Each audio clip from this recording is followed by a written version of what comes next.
they make up all these little cards and make it into a calendar.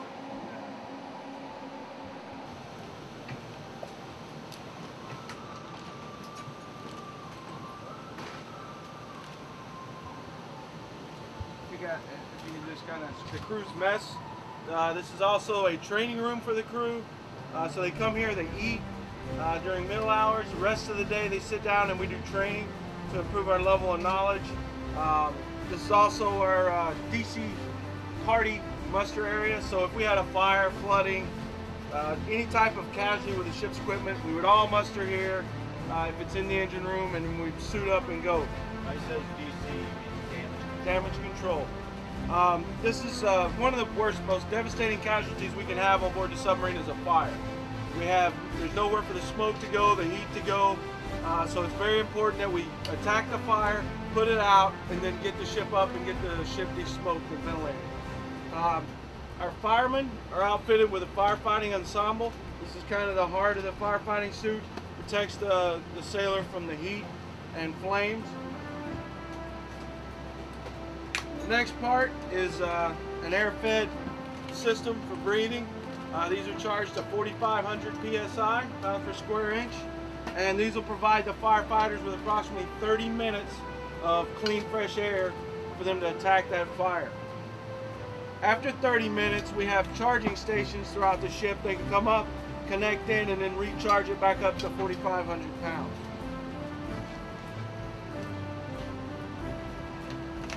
This is a thermal imager. We use these on board to actually show us hot spots. If we're fighting the fire, we get the fire, we think it's out. We can look at this and this will show the heat or the temperature of the area that we want to look at. And we can tell whether the fire is still smoldering, whether there's embers in the lagging or hot spots. And we can direct the fire team to actually attack those hot spots to make sure the fire is fully extinguished. And then we'll come up and then ventilate the ship. While we have a limited number of these, we have enough for 13 firefighters. We have every crew member will have an EAB. While the fire teams are fighting in this equipment, the remainder of the crew will be donning EABs. Professor Williams is going to demonstrate. And as you walk through the ship, you may have felt the little pads on the deck, the little the triangles. Right above each of those triangles is a manifold that we can plug an EAB into. The goal is to be able to don these EABs within 2 minutes of a fire breaking out, because it doesn't take long for the entire forward compartment or aft compartment to fill with smoke. So the rest of the crew will be wearing these, and the trend to go from one spot to another, they'll unplug, cover the end of their hose, and then they'll run to the next spot, plug back in, get another breath, disconnect, and then run to the next connection. So they'll actually traverse the whole ship until they get to, hopefully, to the engine room or back up forward, depending on where the fire is located, and they can take their breathing protection off. Thank you, Pastor William. Does anyone have any questions about the crew's mess, damage? Who wears the silver dolphins like Petty Officer Williams has? That's part of the qualification process I talked about up in control. They all have to know how to put this suit on. They all have to know how to wear this. They all have to know how to fight a fire. They all have to know how to put that on, and they all have to know, without feeling around with their feet for the scuffies, they all have to know intrinsically where the nearest EAB fitting is so they can get from one end of the boat to the other. Because if there's a fire on board, there's no place for the heat to go, there's no place for the smoke to go. It just fills up the big steel tube. So we anticipate if there were ever a major fire, duty section, muster in command passageway for cleanup. Something we do every day. But they have to know intrinsically if the compartment they're in fills with smoke, how to fight the fire, how to get from one compartment to another, because somebody's job may not be to fight the fire. Some of our guys are trained to break out atmosphere control equipment, and once we de-smoke that compartment, they take the atmosphere control equipment and figure out whether or not the air is safe to breathe, so we can all pull off the EABs or the Scott air packs. Some people are the overhaul team that come in with the axe and whatnot to rip apart the lagging to get to the deep-seated embers where the fire might be. So everybody has to know what that job is. And later on during the underway, they may move from one watch station to the next where their job was atmosphere control. Now they're on the firefighting team, and they have to be able to shift on a dime like that. They all have to know how that works. 30 years old. I can guarantee you that in the life of the submarine there have been many small fires.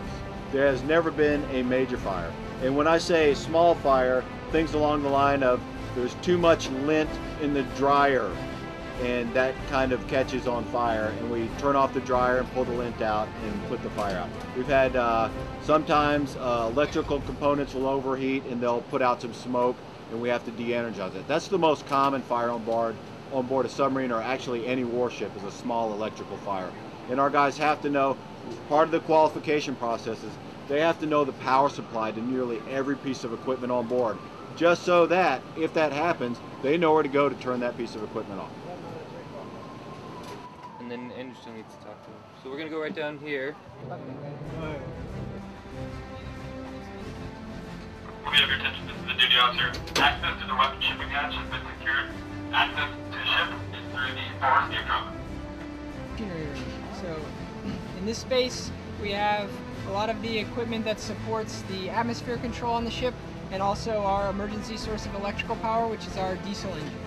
So this piece of equipment behind me is our oxygen generator. So this machine is able to take distilled water, and through electrolysis we can break it into oxygen and hydrogen. The oxygen we can use inside the ship for breathing, and then the hydrogen we send off the ship. These machines here remove the carbon dioxide from the ship. So like I was talking about earlier, using all the equipment down here, we're able to stay fully submerged with no need at all to come to the surface or ventilate the ship for indefinite period of time. So really until we run out of food, we can stay fully submerged. It's called the auxiliary? This auxiliary machinery room. This large red machine is our emergency diesel generator. Diesel generator. So it's a diesel engine. Okay? So we have that as an emergency source of electrical power. Normally we are a nuclear-powered submarine, and we use the nuclear reactor to generate. We use the nuclear power to generate steam to turn turbines for the production of electricity. If we have any problem at all and we need a backup source of electrical power, we have this emergency diesel generator that allows us to produce electrical power to continue to operate.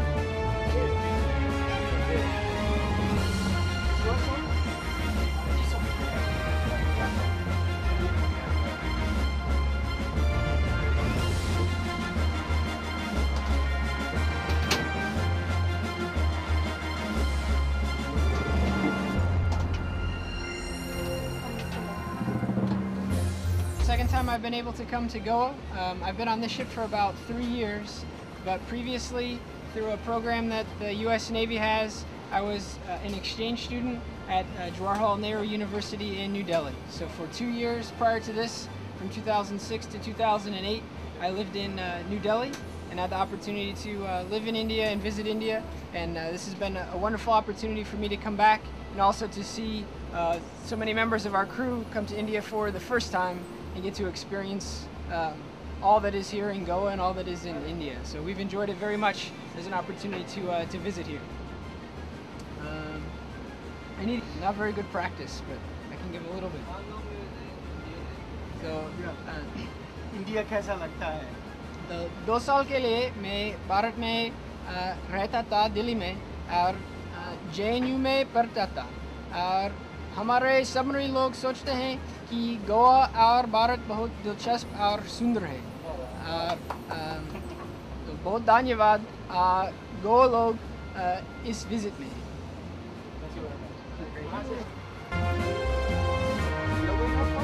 Yes, I'll go first and then you follow. Yes? Okay. As you come up,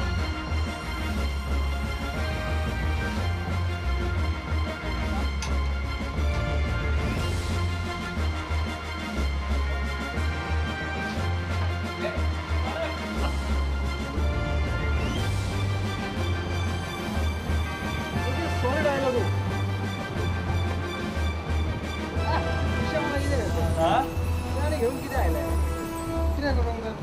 Shit.